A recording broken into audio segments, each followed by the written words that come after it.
Keep your eyes on the sideline, not the quarterback, not the play. Because sometimes the real impact happens where the microphones are. It starts innocent, a live report, a calm sideline hit, maybe a half smile for the camera. But in the NFL, you're standing 10 feet from 240 pounds of pure velocity. Watch this one.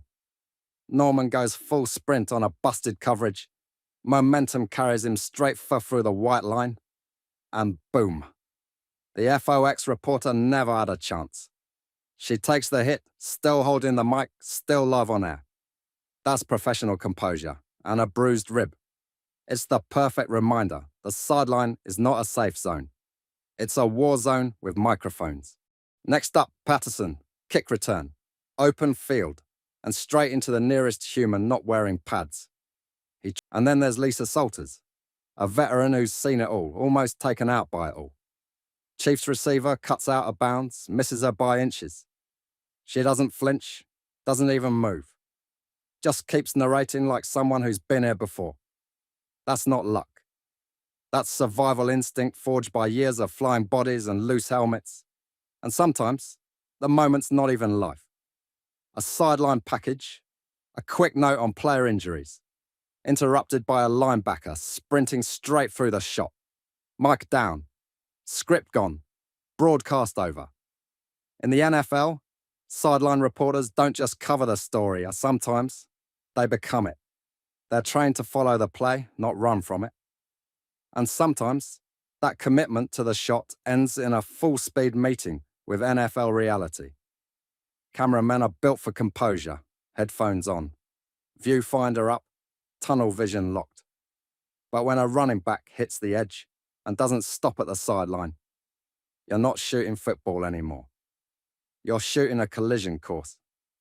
Here comes Adrian Peterson, rookie year, prime fury. He's breaking free down the right sideline. The defender misses, momentum doesn't. Peterson barrels straight through the white chalk, levels a photographer who's just trying to get the shot. Camera down, lens shattered. You can almost hear the insurance forms. Peterson helps him up, but the replay lives forever. Man meets machine and neither wins. Then there's beast mode. Marshawn Lynch, mid-breakaway, skids out near the pylon and wipes out an NFL films operator like he was part of the blocking scheme. Helmet first, shoulder second. The camera goes airborne, still recording, catching its own destruction in cinematic HD. That's not just a highlight. That's a found footage documentary. Fast forward to Derrick Henry, warming up before kickoff, because apparently he even needs to practice collisions too. One drill goes wide, one cameraman steps close, and it's over in half a second. Henry barely notices. The cameraman becomes a training cone with a press pass. And finally, Tyreek Hill, the cheater. He hits the end zone at full speed, tries to decelerate, and instead obliterates a stationary camera rig and the poor guy behind it. That's 22 miles per hour, meeting 22 grand worth of equipment. Physics wins. These are the men who bring the NFL to life, and sometimes pay for it with full-body whiplash. In football, everyone's fair game when the play heads your way. Even the guy filming it. They hold the markers, track the downs, and stay just far enough back to avoid contact. Until they don't. The chain gang and field crew are the backbone of the sideline. Quiet, focused, and dangerously close to the carnage. When the play swings their way, there's nowhere to hide. Giants versus Cowboys. A routine sideline tackle, until the word routine disappears. A Cowboys receiver is shoved out of bounds, at full sprint, straight into the first down marker, taking out an entire member of the chain crew like a bowling pin. Marker flies, chain snaps. One man down, 2 yards gained. That's what happens when football meets physics, and physics doesn't yield. He pops up fine, smiling, probably because he still has all his limbs. Next up, a Patriots gunner with zero awareness and even less mercy. He's chasing a punt, eyes on the ball, until he meets the sideline operator holding the marker. One step too far, and boom. Equipment, bodies, chaos. That's not just out of bounds. That's out of employment range. Miami 2015. A punt goes wide, a gunner misjudges the angle, and a Dolphin stuffer gets obliterated mid-snap adjustment. No warning. No time to dodge. Just a human wall meeting a missile. The player checks if he's okay. The crewman nods, then forgets his own name for 30 seconds. And sometimes it's not one hit, it's a domino effect.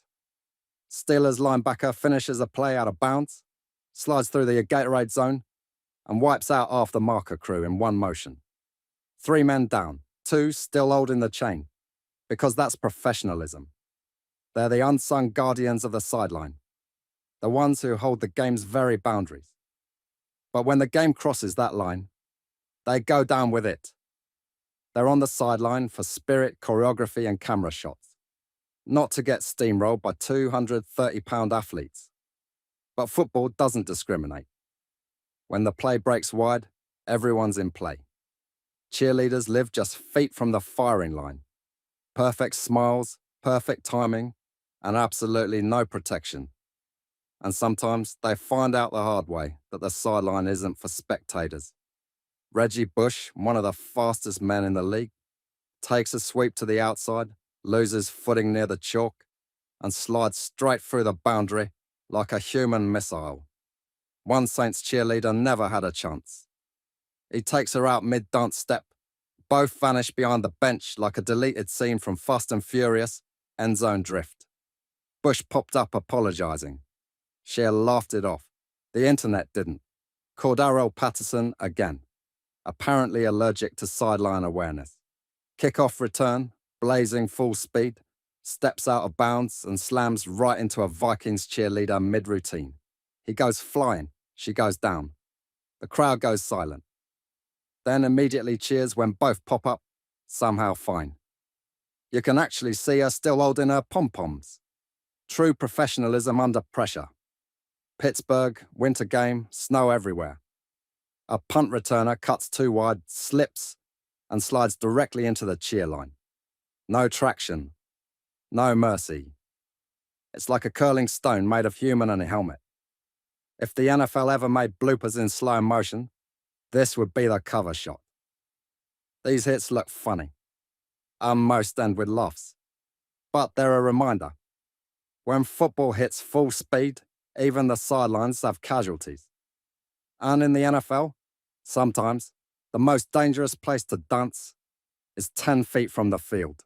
Football is violent by design. But sometimes the most explosive collisions don't happen on the field. They happen 10 feet behind the line of scrimmage on live TV. These are the moments when control snaps, when the game, the pressure, and the pride collide, and the sidelines turn into emotional minefields. It's 2013, Cowboys versus Lions. Des Bryant's passion was legendary, and sometimes combustible.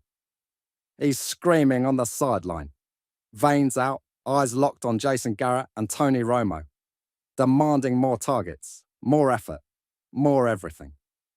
To the outside world, it looked like a meltdown. Inside the locker room, teammates called it leadership on volume 10. Whatever it was, the cameras ate it up. And that image defined Des for years. Then there's the one that didn't even happen mid-game. Jets training camp 2015. Geno Smith and I, Kay Anampali, one disagreement over a few $100 turned into a fist, a broken jaw, and a headline that derailed a season. Smith's jaw broke. Anna McParley got cut. That fight didn't just spill onto the sideline. It ended careers. Sherman versus Crabtree, NFC Championship. One tip, one interception, one career-defining scream. Sherman explodes in front of Erin Andrews, still in full fury, veins out, voice echoing through the broadcast. "Don't you ever talk about me." The crowd split, half cheering, half shocked. That was raw emotion, the kind TV can't script and players can't fake. And then there's Tom Brady, the king of composure, losing it. Patriots versus Bills, 2017. Brady storms off the field, screaming at offensive coordinator Josh McDaniels like he just fumbled a dynasty. Red face, pure fury, McDaniels takes it, nods. Because when the quarterback with 5 rings yells, you let him. Moments later, they're calm. Surgical again.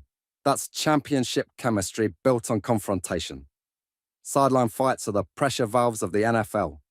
Ugly, public, unforgettable. They expose what football really is. Not just strategy and strength, but raw emotion played at 1,000 volts. And when that emotion spills over, the sidelines turn from sanctuary into spectacle. When the play collapses, composure follows. And when there's no opponent left to hit, there's always a cooler, a helmet, or a Microsoft Surface. Sideline meltdowns are football's emotional fireworks. They're unplanned, unscripted, and impossible to look away from. Pure frustration, broadcast in HD. It's 2016. Odell Beckham Jr., already furious about a missed connection, takes it out on a kicking net.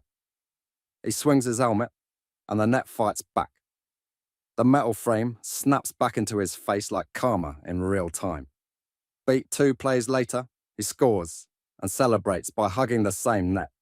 Redemption with a concussion.